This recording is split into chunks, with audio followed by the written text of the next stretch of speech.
안녕하세요, 주디입니다. 오늘은 곧 다가올 크리스마스 시즌을 맞아 탱탱하고 촉촉한 피부와 인형같이 또렷한 속눈썹, 그리고 앵두빛깔의 레드립 메이크업을 준비해봤는데요. 크리스마스 기분을 내려고 소품들을 몇 가지 사용해봤는데 저 루돌프 머리띠를 쭉 하고 튜토리얼을 찍었더라고요. 아무튼 평소에 레드립이 좀 어려우셨던 분들께 도움이 되는 영상이었으면 좋겠습니다. 그럼 메이크업 시작해볼게요. 먼저 컨실러로 루나 팁 컨실러 2호를 사용해줄게요. 노란기가 도는 어두운 베이지 컬러인데 커버력이 좋아서 요새 자주 사용하고 있어요. 먼저 다크서클이 가장 진한 부위에 팁을 사용해서 발색해줍니다. 커버력이 워낙 좋아서 따로 코렉터를 사용하지 않아도 되겠더라고요. 그 다음 컨실러 브러쉬를 사용해서 빠르게 경계 라인을 펴줍니다. 이때 눈가 애교살까지 컨실러가 덮어버리지 않도록 주의해주세요. 눈가와 애교살 부분에 파데가 껴서 고민이신 분들은 최대한 이쪽에 얇게 베이스를 얹어주시는 게 좋아요. 짜잔! 제가 인스타그램으로 예고했던 깜짝 이벤트가 바로 이 제품이에요. 라네즈 비비 쿠션 안티에이징입니다. 여름에는 비비 쿠션 화이트닝 라인을 주로 사용했는데 겨울이 되면서 좀 더 건조해져서 이 라인으로 바꿔봤어요. 이 제품의 가장 큰 특징이 바로 탱탱 커버 윤광인데 퍼프로 두드릴수록 은은하게 윤기가 도는 느낌이었어요. 안티에이징 제품에는 탄력을 케어해주는 성분이 있어서 이 효과와 함께 탱탱한 피부 연출도 도와주더라고요. 한 번에 많은 양을 올리는 것보다 퍼프의 힘을 빼고 안쪽에서 바깥쪽으로 얇게 여러 번 두드려주시는 게 좋아요. 모공이 넓은 곳은 퍼프를 두드리지 말고 비벼가면서 발라주세요. 커버력도 어느 정도 갖고 있는 편이어서 전 잡티 컨실러는 생략하고 퍼프로 한 번 더 덧발라주면서 마무리했어요. 자세한 이벤트 안내는 영상 끝에 따로 소개되니까 끝까지 지켜봐주세요. 그 다음 바세린이 등장하는데요. 그동안 중간에 한 번씩 보여드리고 싶었는데 오늘 드디어 이 제품을 200% 활용할 수 있는 꿀팁 몇 가지 알려드릴게요. 먼저 색조 전에 가볍게 입술에 바르고 시작합니다. 그 다음 하이라이터 효과로 바비브라운 리터칭 원드를 사용해줄게요. 봉 타입의 컨실러로 루나 컨실러보다는 2톤 정도 밝은 컬러예요. 굉장히 묽고 촉촉한 텍스처라 커버력은 크게 없는 편이에요. 눈가 아래 양옆 다크서클 부분과 콧대 그리고 팔자에 하이라이터와 볼륨감을 넣어줄게요. 마찬가지로 컨실러 브러쉬를 사용해서 경계를 풀어주는데요. 가장자리만 자연스럽게 풀어가는 느낌으로 빠르게 브러쉬로 펴발라주세요. 브러쉬가 결이 남는다면 밀도감이 좋은 스펀지로 가볍게 마무리해주시면 돼요.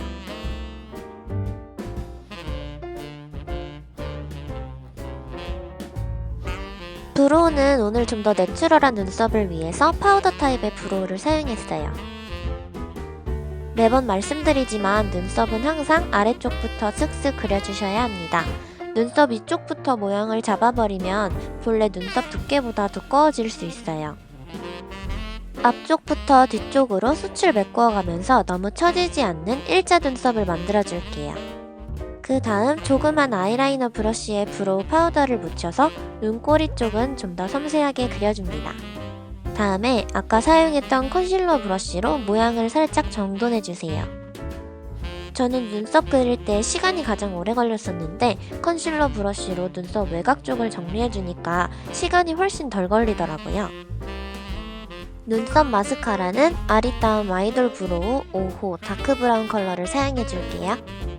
이건 팁의 양이 좀 많이 묻어나오는 편이어서 입구에서 덜어내주시고 사용해주세요.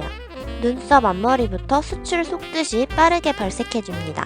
눈썹 길이가 가장 긴 중간부터는 역방향으로 발색해주다가 정방향으로 빗어가면서 다시 결을 정돈해주세요. 저는 좀 더 자연스러운 눈썹 결을 고정시키고 싶을 땐 마스카라 픽서를 사용해주는데요. 눈썹 앞머리만 앞쪽을 향하듯이 세워서 올려주면 눈썹 결이 훨씬 더 예뻐 보이더라고요. 픽서가 너무 많이 묻으면 브로우 마스카라가 지워지기 때문에 양 조절을 해준 후에 발라주세요. 다음은 따뜻한 오렌지 톤이 살짝 감도는 원베이지 컬러를 사용해줄게요.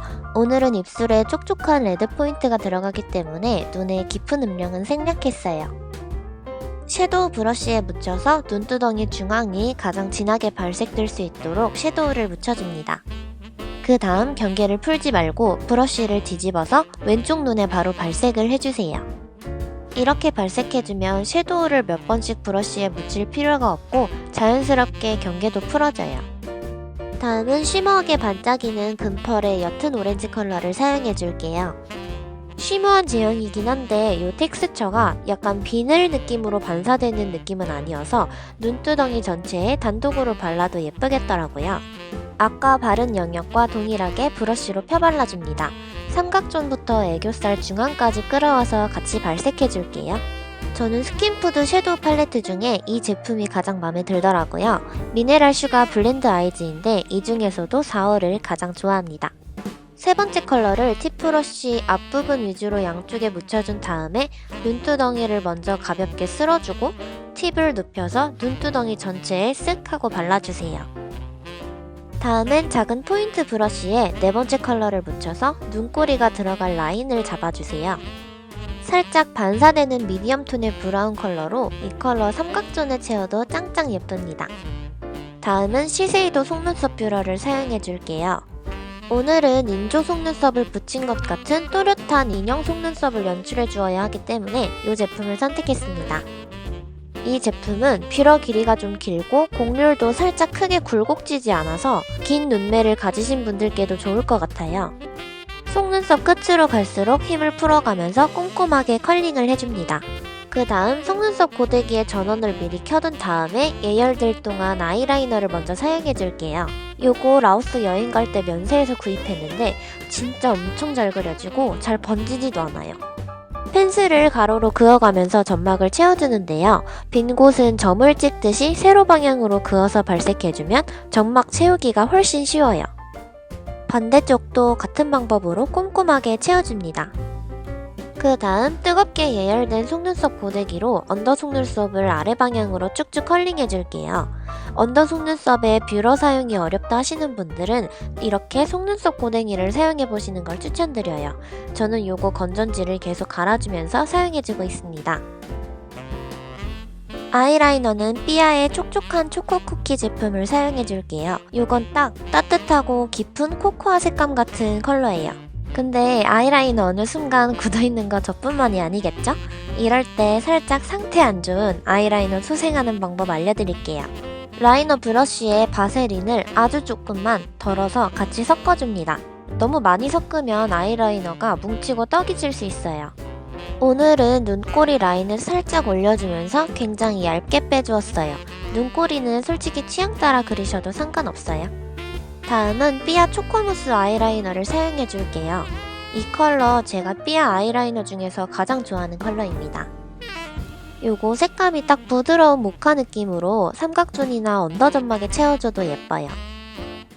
삼각존이 너무 경계지지 않도록 주의하면서 브러쉬로 자연스럽게 채워줍니다. 이런 색감으로 삼각존을 채워주면 부담스럽지 않게 눈매가 훨씬 커 보여요. 제가 이거 브라운 단종되고 한번 잃어버려서 인스타에 울고불고 난리가 났었죠. 제 평생템, 인생템 마스카라 슈에무라 페탈리시 마스카라입니다.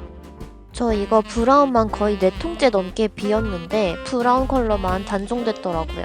암튼 블랙도 단종되기 전에 열심히 사용하고 있는데 이 마스카라는 덧발라도 떡지지도 않고 그렇다고 컬링이 처지지도 않고 심지어 저에겐 번짐도 심하지 않았어요. 그래서 오늘처럼 속눈썹이 정말 꼼꼼하게 하지만 볼드하게 강조되어야 할 때만 꼭 이 마스카라를 사용합니다. 언더 속눈썹에도 솔직히 이만한 마스카라는 정말 없는 것 같아요. 저는 언더 속눈썹이 숱이 많이 빠지고 길이가 들쑥날쑥해서 팁을 세워서 한 올 한 올 잡아줬습니다. 참, 마스카라 바를 때 이렇게 저처럼 묻으신 분들은 바세린에 면봉을 묻혀서 닦아내시면 파데나 컨실러를 사용한 것보다 더 깔끔하게 닦아낼 수 있어요. 그 다음 속눈썹 고데기로 열감을 한 번 더 주어서 더욱 강렬하게 속눈썹을 고정시켜줍니다. 언더 속눈썹이 빈 곳은 얇은 리퀴드 브러쉬로 한 올 한 올 그려주었어요. 눈화장은 이렇게 마무리할게요. 그 다음 입술에 묻은 파운데이션을 가볍게 지워주고 립을 시작해볼게요. 먼저 베네피트의 차차 틴트를 사용해줄게요. 립 브러쉬에 가볍게 묻힌 다음에 입술 톤을 먼저 보정해줍니다. 브러쉬를 사용해서 이 틴트를 먼저 발색하면 어둡거나 얼룩진 입술 톤이 좀 더 채도감 있게 살면서 깔끔하게 보정이 되더라고요. 입술 산과 외곽은 2mm 정도 살짝 더 오버해서 라인을 함께 잡아줄게요. 도톰한 입술을 연출하고 싶을 땐 틴트로 오버립을 만들어 보시길 추천드려요. 그 다음 제가 요즘 엄청 바르고 다니는 로레알 립라커 301호 루즈 소프라노 컬러입니다. 저는 이런 유리알처럼 광택감 있는 텍스처를 엄청 좋아하는데 요거 컬러랑 텍스처가 참 잘 어울리는 느낌이에요. 촌스럽지 않은 맑은 코랄 레드로 데일리 레드립으로도 강추하고 있는 제품입니다. 아랫입술엔 입술의 가장자리를 제외한 나머지 부분에 발색해주고 윗입술은 반 정도만 덮도록 발색해주세요. 다음엔 블러셔로 넘어가 볼게요. 브루조아 크림 블러쉬 1호 누드벨벳 컬러입니다. 살짝 누디한 살구빛 컬러인데 톤 다운된 느낌으로 흰기가 크게 느껴지진 않는 제품이에요. 무엇보다 촉촉한 베이스 위에 함께 얹어도 크게 얼룩이 없고 벨벳처럼 부드럽고 편안한 텍스처여서 발색도 물들듯이 예쁘게 올라오더라고요. 저는 옆 광대부터 눈동자 딱 중앙까지만 손가락을 사용해서 발색해줬어요. 그 다음 경계 부분은 스폰지를 사용해서 조금씩 풀어주었습니다. 다음은 리뉴얼 전 버전인 맥스트로 크림을 사용해줄게요. 모가 촘촘하지 않은 부슬부슬한 파운데이션 브러쉬에 묻혀서 블러셔를 바른 위쪽 광대에 얹어주어 하이라이팅 효과로 매끈한 광을 살려줄게요. 꺼져 보이는 콧대에도 부족함을 채워주면서 마무리합니다. 그럼 여기까지 앵두처럼 촉촉한 크리스마스 레드립 메이크업이 완성입니다. 윤기 있고 탱탱한 피부결과 부담스럽지 않은 아이 메이크업으로 계절감 상관없이 응용할 수도 있을 것 같아요. 개인적인 생각이지만 오늘 준비된 라네즈 비비 쿠션 안티에이징 이벤트는 영상 끝부분에 이어지니까 꼼꼼히 읽어보신 후에 댓글로 신청해주세요. 항상 감사합니다.